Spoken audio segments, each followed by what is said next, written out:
All right, everyone. Welcome to the Grace Point. What is this? The official, unofficial Grace Point podcast. I have bad host. This is a show where we talk about all things Grace Point, the good, the bad, the ugly. And today we are going to talk about the question, why the hate? Why the hate? Why the hate? So let's start. Yeah, so I think Isaiah, why do you hate me? we're not talking about that here. We can talk about that later outside. I think one thing that a lot of people, whether that be our people or I don't know, people who are checking out our church for the first time and searching on Google, one of the first questions I think a lot of people have is, "Whoa, this church has a lot of just hate online and a lot of bad press." Yep. And why does a church of this size have just proportionally like so much about them? Yep. And so we want to talk about that. And I mean, I don't know exactly. Obviously there's, I've read through a lot of it personally. Okay, so I haven't read You haven't? very much of it. Yeah, I just choose not to. Yeah, I like it actually. It's kind of interesting. So I've read through a bunch of it. So obviously this is sort of our take on it. Like we're not the authorities on this, but I do feel like it might be helpful just to talk about that. And so basically what we're gonna do is we're going to talk about our top three. Yeah. What are the top three reasons? Top three. We're gonna give our top three. We're gonna talk about it, and see how this goes. Yeah. So how about this? Well, we'll go from 3 to 2 to 1. Sure. So save the most important one for last. And we'll just count down, say it at the same time, and see if we get the same things. Okay. Okay. All right. Number 3. This is mind meld. Okay. Okay. You count. Okay. All right. 1, 2, 3. Conservative Korean culture. Oh, okay. Very different. Okay. How about you go first? All right. Well, yeah. I mean, I think one of the reasons why we get a lot of hate is because we're a big target. Right. So you said about like, it's like disproportionate, right? And I think to a degree that's true. It's sort of like, like let's say you're a newcomer at like, coming to one of our newer churches, a church plant, and it looks really small. You look us up online and it's like, what is this torrential outpouring of stuff, right? That is true. But the thing is like, yeah, maybe that person thinks like we're just one small new church of like 30, but the reality is that we're on like 70 campuses now or something like that. Yeah, 18 cities. So it's really strange. We have the feel of a small family church, close-knit community, right? But in actuality, we are like a nationwide network. Part of this organization. That's right, true. But the nationwide network still feels very familial because like the leaders have years of relationship. You and I know each other for 14 years, right? And in a lot of ways, I think our church is going through like this transition where we like to think of ourselves and we conduct ourselves like a small family church, but we are actually this big network, this big institution. Yeah. And there's a lot of things that haven't really caught up to that, like systems and policies or best practice, whatever it might be. And in a sense, we kind of want to resist that too, because we don't want to become institutionalized, because that's not the greatest thing either, because when there's like a movement, when there's like, anyway, so that's like a whole other thing. But I think that we are a big target. And in some of our campuses, we are the biggest target around. I'm Berkeley for sure. Oh yeah.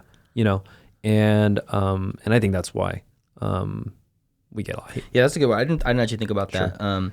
I'm curious about yours. well, I kind of cheated. I kind of combined it into two things. But our culture is conservative and very Korean. And I know nowadays, I don't know if Korean and conservative is sort of associated. But back in the day, I think it certainly was. I'll just talk about those a little bit. But I think we're very conservative, and I think most people that's obvious, right? Like we have we're kind of anti-media. Like we're like slightly Amish. We're anti-drinking, alcohol. Southern Baptist. We're a Southern Baptist. I mean, a whole lot of stuff with that. And then, like the gender thing, like dating. We talked about that. We talked about that before, so we won't open that can of worms anymore. But yeah, so there's just a lot about us that if you didn't come from that kind of church, it can feel very like restrictive when you come in and like, yo, why are these people like so uptight? So I think that's part of it. And then I think, I don't know, kind of relatedly, we're our roots are very Korean. Right. Okay, tell me what that means, because I'm not Korean. So yeah. Okay. Well, I mean, I meant on one hand, just like literally, literally the founding, pastor couple of the church that Grace Point came out of. They were Korean. Which was not your parents. Not my parents. Yeah. That was so. There was a church called BBC, founded in 1981, and then we came out of them in 2006. But yeah, up till at least the 90s, I think pretty much our whole church was Korean. We used to be called KBSK, Korean Baptist Student Koinonia, which is like the worst name ever. And then we changed it to Asian Baptist Student Koinonia. That's and when then we just became Chinese Koinonia, and that's when we sort of entered like normal modern life. Okay. I kind of see that as that marker there. Yeah. But yeah, I mean, so we were very homogenous and very Korean, and that means a lot of things. Like to cuss at each other. Like if you cuss at someone in English, then it's like, I hate you. But in Korean, like you cuss at people like you like. It's an affection. Yeah, it's almost like an affectionate thing. Anyway, and so I think some of that didn't quite make the jump to American culture in a very graceful way. Included in that is like the propensity to talk really rough with someone, or like sarcastically, or like yell at people. Like I remember one of my friend's moms.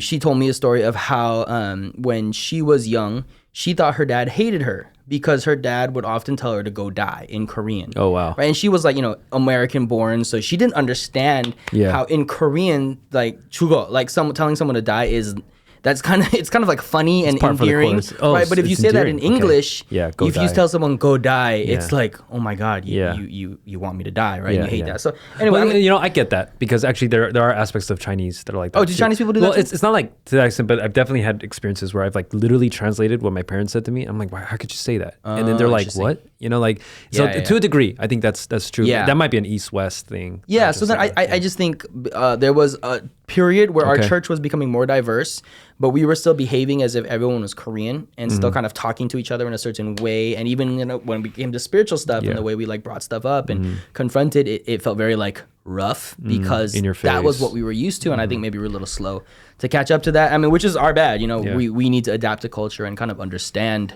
like what the culture is and what people can take and what they can't and what they interpret as love. So, I mean, I think in some ways we're still, I think we've obviously come a long way, but I do think in some ways we're still kind of like, oh, okay, kind of unraveling the threads of our culture that have been kind of interwoven into our church. Yeah. So that would be my number 3. Okay. Should we go to number 2 or any other comments on that? No. Okay, let's do number 2. Yeah. All right, you can give us a count? Cool. All right, okay. 1, 2, 3. Bait Internet. Switch. Oh, what? Okay, we're very different. Yeah, okay, very different. You go first again. Yeah. I mean, so again, I haven't read any of this stuff, but mine is more just like a, I don't know, sociological perspective a little bit. Like just kind of zooming out at our culture at large, and hate on the internet is just like everyone knows it's there. It's just part of, like there's that Wreck-It Ralph. I've never seen the movie, but I know Wreck-It Ralph 2. There's a part where he wrecks the internet. He goes to the comment section. He goes across the comment section, and it's like, oh, we don't go there. And then he's there, and he's like, what? Close to home. And it's like everyone knows exactly what happens in the comment section. You do, right? So everyone knows. Like there's something about anonymity. That's my Chinese side coming out. But yeah, so something about that. Like people don't know who you are. So you can say what you want. You can be completely unfiltered, right? And it's sort of like, I mean, I say stuff in my head that's like I would never say out loud, right? But I know, but God hears it, so I should repent. but like that is what happens, right? But I think on the other hand, it's not just like that enabling very vicious language, but like sort of people finding all kinds of things to hate on. Like and being able to pick up on the weirdest things to hate on.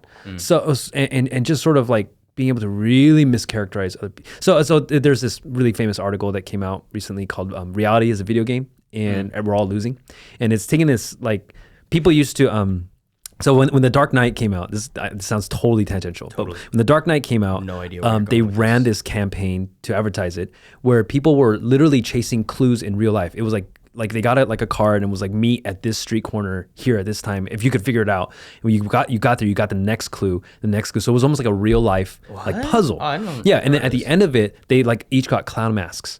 And it was like part of this like, why so serious? It was the unveiling of the why so serious like tag. And so it was this real life thing, and it was like a small community of people at like, I think it was Comic-Con, where they were like, whoa, and that became kind of a thing for like companies and gaming and people to do. The most famous was this guy that buried like $100,000 in like Britain or something like that. And then people were like all over the world trying to figure it out. Someone finally found it, right? But it was like a real life video game. So there's a known genre.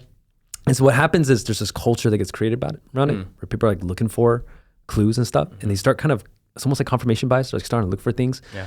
Now the whole point of the article is like, oh, that's kind of weird, but people are noticing that that's like heightened to another degree now. I mean, you see that with like conspiracy theories. Right. That guy that like invaded the pizza shop because he thought there was going to be like a sex. Yeah. Yeah. So like people are sort of making the weirdest connections and like able to paint the most sinister picture and like create something really hateful out of something that's not even there. Yeah. And I think they do that with political tribes that aren't like them. I think that like whatever is their target, they can find ever more things to hate on. Yeah. And you know, like I've heard about some of the things that people write about us, and some of the stuff is just ridiculous. Some of it's ridiculous. What? You know? But then I think that's what's going on. Okay. Yeah. Okay. So just to qualify one thing you said, like I just want to make it clear, like I don't think you're saying this either, but like that doesn't mean that everything on there is ridiculous, right? Like obviously people have like real hurts and real grievances, and we need to acknowledge that. But I do see what you're talking about because I spent a long time reading through what's online, and there's some ridiculous stuff. And I mean, some of it I know is ridiculous because it was about me, right? Like there was a claim that like this one guy online just made this claim that my dad bought me a house. And that just didn't happen, right? But his justification was, I looked at your LinkedIn, a little creepy by the way, but I looked at your LinkedIn and saw your salary, what you made, and then I looked at like the housing records, and basically there's no way you could have made enough money in that time to get that house, right? And so therefore you're lying, and your dad bought you this house. Because I went on there and said my dad didn't do that, right? And he's like, no, you're lying.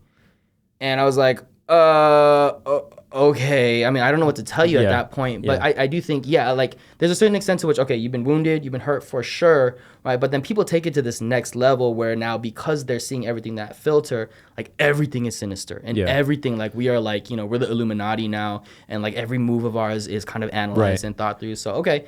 That's kind of where I'm coming from. Like, no, for sure. There's like stuff on there that's like serious. It's like, whoa, but like, I think the way it gets compounded is this like internet like, dynamic. So it kind of gets out of hand. And okay, so I mean, mine was very different. Yeah, what was yours again? I said bait and switch. Okay, I think a lot of people's experience of our ministry on like, especially like the college campus, is that we seem to promise one thing or kind of front load like niceness. People use like the term love bombing and things and say like, oh, you just try to recruit people with these like fake tactics, right? I mean, I don't know, like. I get it because it can seem like that. Like a lot of our flyers, people will accuse us of like, oh, this flyer is very deceptive because it says like free food, I mean, but it also says Christian group at the bottom. But sure, like, okay, I can see that. And, people feel like, oh, like they try to get you in the door, right, through their like nice tactics. But then what they're really looking to do is to like enslave you, and to like get you part of their system and like plugged into the matrix. Gotcha. And there's that kind of thing. And I mean, I think in some ways, like, okay, so I feel a little mixed about that. I'm a little ambivalent about that one because I can see it in some ways. Like there have been times. So we used to do this thing called cooking for question. We stopped because we got so much cookie for question. Cookie for question. Yeah, I think it became a meme. It became a meme on the Berkeley meme page. Yeah, we got famous. But basically, you go on campus and you say, "Hey, come ask a question about God," and then you get a cookie, right? Which perfectly legitimate, very upfront sort of ministry like tactic in my opinion. But then what some people started doing, some like students, actually not staff, but some students started doing, is they would go to people and they would be like, "Hey, you want a free cookie?" And then the guy would be like, "Okay," and they'd be like, "Okay, wait, first you got to come ask a question about God," and they'd be like, "Oh, okay." Now I don't want a cookie. Now I don't want the cookie anymore. So I can see that, like people being like overeager, overzealous, and doing stuff like that. For sure, that happens. Yeah, or like you want to get free Korean barbecue, or like you want to get free dinner, or free food, whatever. And we offer free food at our events, so it feels like we're trying to trick people with free food. Say Christian on the flyer. Yeah, and like still, I can But so I mean, I don't know. I do so on the one hand, we're guilty, and I think we've told our people. I've told my people like, don't be bait and switchy, So our welcome night now is just called the good news, right? To be very upfront, like this is a Christian thing. You're coming to a Christian thing. But on the other hand, I do think like one thing to understand about the college campus is that it is a recruitment like sphere. Like everyone's recruiting. The frats are out there recruiting. All the other Christian groups. I mean, like, it's not just us. Like, Christian groups do this all the time, offer free food with their events and stuff. And, like, that's kind of what's expected, you know? And obviously, like, I'm not just giving you free food because I love giving away free food. Right? I'm trying to get you into something. I'm trying to get you into so that you'll hear the gospel, right? But it's not because I want your money or because I want your labor, right? I'm trying to do something which I think will really benefit you, you know, eternal life, so that you don't... Like, what else am I supposed to do? Am I supposed to, like, act mean to you? Like, So, I mean, again, that one's kind of complex, and I get it. And I think we were bad at this in the past, and we're trying to get better. And in some ways, we still need to be better. Well, I think that's true. So a lot of like the recruitment aspects, bait and switching. But I think you said something else that I think we can dwell a little bit longer on, which is kind of like the experience of like you first come and you're really welcomed, and then suddenly there's all this expectation on you, or like something like the in your sophomore year, the switch flips, and like there's now things you're being asked to do, you know, and it's like, what, you know, and that wasn't like not clear. Part of me kind of wonders like, why wasn't that clear? Don't you see that the upperclassmen are serving or something like that a little bit? And like, you know, but like, no, but I can see how you would experience that. That for sure. Can feel like another element of bait and switch. That's just sort of like, whoa, like I didn't sign up for this, you know, and so people kind of get mad. And then by that time, they've like made that all their friends are in our church, right? That's hard. And then when they realize like, okay, I don't want this, you know, and then they find a, you know, they decide to go find another church, whatever. That process is really painful. Yeah. So, I mean, so again, we've actually talked about this before with like all of our staff. And I think one thing that we've tried to do is like, be a little more upfront, like with people like, hey, we are an intense church. I think even this podcast is one effort to do that, honestly, just to give people like an inside look, like, hey, before you buy a little bit, you know, like we are kind of different in this regard. But it's hard, you know, cause it's, I mean, like your dad, like, you know, at certain retreats, I've heard people go, look, like, leave earlier. You know, I mean, like even we started saying to that that extent, like this is the time to leave. If you're thinking about leaving our church, this is what we're like. Because we don't want you to experience that pain. So and so, but then we do that, and it's sort of like you guys are too quick to kick people out. You know, until catch 22 a little bit. It goes both ways. Cool. All right, move on to the last one. Sure. All right, number one.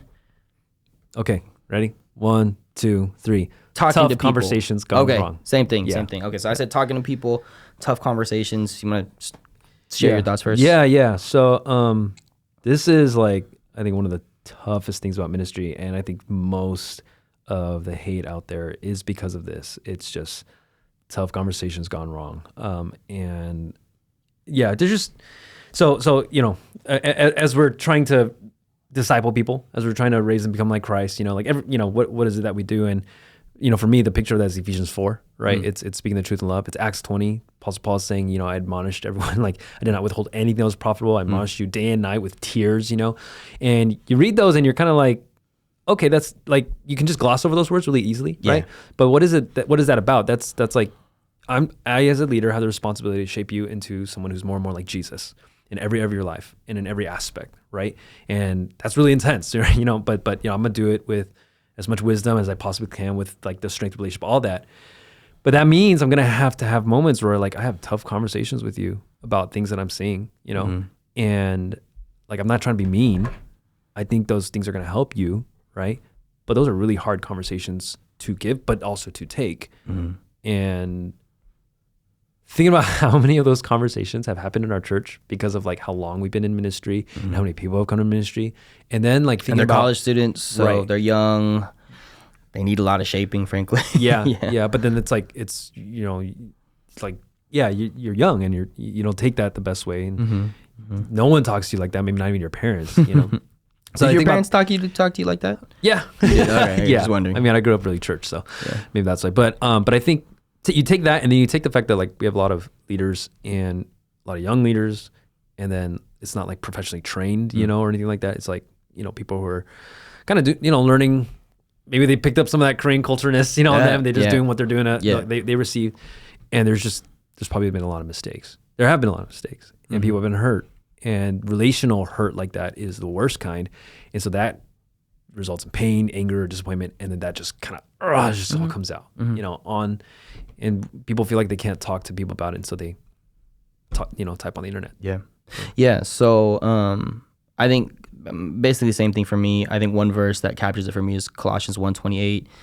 Him we proclaim, warning everyone and teaching everyone with all wisdom, that we may present everyone mature in Christ. For this I toil, struggling with all his energy that he powerfully works within me. So, I mean, to me that sounds, to me that sounds more than like, hey, let's meet once a week and talk about the Bible, right? It's like a little more than that, because I don't know if that counts as struggling with all of God's energy that he works in you, right? Like that means like I'm trying to deal with your character. I'm trying to help you grow as a person. I'm trying to like confront your sin issues. I mean, you look at all the things that Paul had to go through with like the Corinthians, you know, and all the things that he wrote in his letters, just the many different topics he was addressing. Like that was not like, you know, that was full life discipleship that he was doing. And I think we, as a church, we really believe in that. We believe we are called to do that. Like we have to do that, like out of obedience to Christ. But we also, well, the other element of that is like we're living so close, that you see, like we're in each other's homes. Yeah, like I can't ignore it. Like right there in front of me. Yeah, my kid will be like, there was no one coming over today. You know, like that's the extent, right? And so it's right there, and it's like, yeah, okay, to a degree, sometimes I need to just let those slide. But then after it's happening a lot, it's like, oh, I gotta talk about that, you know, because like I see it, you know, you feel obligated to do that. You know? Yeah. So then, I mean, and you know, it's tough, but I think as I think about my own life, like not only that's like, oh, we're supposed to do this out of grim duty, but like as I think about my own life, and you know, feel free to chime in with some of your experiences, but as I think about my own life, all the times where I really grew and like took a big step forward in my faith were times where often it was precipitated by some tough conversation. You know, so I mean, just quick example that I always go back to is, you know, I went to Taiwan my junior year to serve as a missionary. Honestly, I had no heart for the Taiwanese. I didn't know where Taiwan was on a map. I didn't like Taiwanese food. I just went because my friend really wanted to go and he needed a buddy to go with him. So I was there sheerly out of grim duty. I didn't like it. I had a bad attitude. And I was like bringing down the team. And then one day my leader just sat me down and he was like, yo, you know what?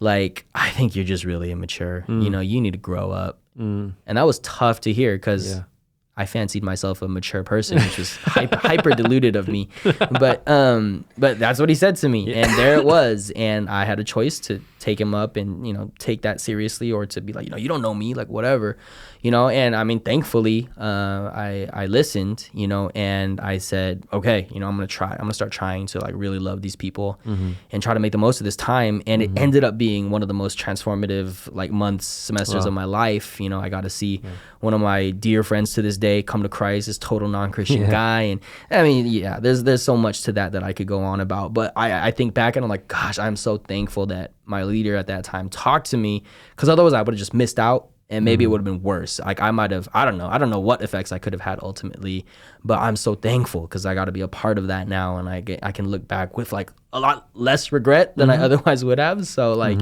and so I think about that in the lives of the people that I ministered. Like I don't want to rob them of that, right? Even if it is costly in the sense of like, it's hard to have those kind of conversations. So. Yeah. No, so those are like the best stories. And I for sure have experienced that. I've even experienced leaders like, saying stuff like, you know, I'm not sure about this, but like, this is kind of what I'm seeing. Like, is this, and then they're like, they fact find first and they kind of explore and ask more questions before they, you know, and then they go, okay, is it this or this? And it's more like this. Oh, okay. And then they trust. So I think for the most part, even in the tough conversations, my leaders have been really gracious with me. Actually, I've really appreciated that. It's been a blessing. But I think for me, like, well, here's a question. Are you more confrontational, or are you like, or do you think you should grow more? Like, where do you fall? I am not confrontational. Okay. I'm like an Enneagram, like I'm kind of an Enneagram 9 or 5, one or the other. But my issue is that I don't confront enough. But I know you're not like that. Yeah. This is really surprising to people because they think I'm nice. In fact, one of your guys that you're mentoring once was like, man, like, you know, what if I was like under you? What if you were my leader? And I looked at him and was like, you don't want to be under me, because I knew it was under you. Like, you're used to a certain kind of leader, right? Very different. And for me, I definitely had a long like kind of period of time, and I'm still growing through it, but like where I was like a little too confrontational and maybe even like a little too smothering a little bit, like really wanting my guys to go really pushing them and not putting the ball in their court enough, you know, and that sort of thing, kind of not recognizing boundaries that well. Yeah, I remember those times. I remember talking about that. Yeah. And I had conversations with you where I was like recognizing that, and I was like, it was really painful to grow out of that, because like I started realizing these different conversations, like, oh, maybe I shouldn't have done that. And I went back to multiple guys and this is actually just like right before church planning, actually, where I was like, hey, this tough conversation, can you tell me if I like did anything like that, you know? And, you know, it was like that was like too much. Yeah, that was too much, you know? And one of the guys was like, no, I needed that. Thank you for doing that. And I don't think that I have anything to fault for. It was okay. Another guy was like, no, most part was good, but there's just one thing that I was a little bothered by. Apologize for that. And there was one guy that was just like, that season is very mixed for me. And I don't want to I don't feel the need to like correct everything, that happened. I'm just, we're just gonna have grace about it, Wow.